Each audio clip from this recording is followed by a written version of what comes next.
ബാല്യകാലമൊക്കെ ആസ്വദിച്ച് പോകുന്ന സമയത്ത് നമ്മളെ കൊണ്ട് ഋതുമതിയാവും. അയ്യോ ശരിക്കും ഋതുമതി എന്നല്ല പറയണ്ടേ, അല്ല അതുമതി ഇതുമതി എന്നൊക്കെ വേണം. ഇതങ്ങോട്ടായി കഴിഞ്ഞാൽ പിന്നെ അങ്ങോട്ട് പോലേ അത് മതി, ഇത് മതി. ചിലപ്പോ തോന്നിപ്പോയി ചേച്ചി നമ്മൾ ഗുണ്ടാ സംഘത്തിലാണ്. കുറച്ച് ചിരിക്കല്, ശബ്ദം പുറത്തു കേൾക്കല്, പെണ്ണാന്ന് മറന്നു പോകല്ലെന്ന്. ആ ഒരു സമയത്തൊക്കെ ഉണ്ടല്ലോ എന്റെ ആങ്ങളെയൊക്കെ, അതായത് ആമ്പിള്ളേർ എന്തെങ്കിലുമൊക്കെ പാചകം ചെയ്ത് വീട്ടിൽ വരുന്നവർക്ക് കൊടുത്താൽ അവർ കഴിച്ചിട്ടൊരു പറച്ചിലുണ്ട്, അയ്യോ നീ എന്തിനാ ഇതൊക്കെ പഠിക്കുന്നേ, ഇതിന്റെയൊക്കെ ആവശ്യം നിനക്കുണ്ടോന്ന്. ഞാൻ എന്റെ വീട്ടിൽ വന്നവർക്ക് വെച്ചുണ്ടായി കൊടുത്തപ്പോ അത് നക്കിയിട്ട തുപ്പൽ ഉണങ്ങുന്നതിന് മുമ്പ് നക്കി പറയുവാ, പാചകമൊക്കെ പഠിച്ചല്ലോ ഇനിയിപ്പോ കല്യാണം കഴിച്ച് വിട്ടുകൂടെയാണ്. എന്ന് വെച്ചാൽ ആര്യഭവന്റെ കിച്ചണിലോട്ടാണല്ലോ പെണ്ണുങ്ങളെ. എങ്ങനെ ആലോചിക്കുമ്പോൾ എന്ത് ചെയ്താലും നമുക്ക് സ്ത്രീകൾക്ക് കുറ്റമാണ്.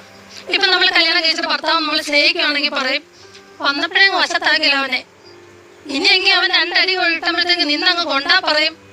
അവർക്കൊരു കൂസൽ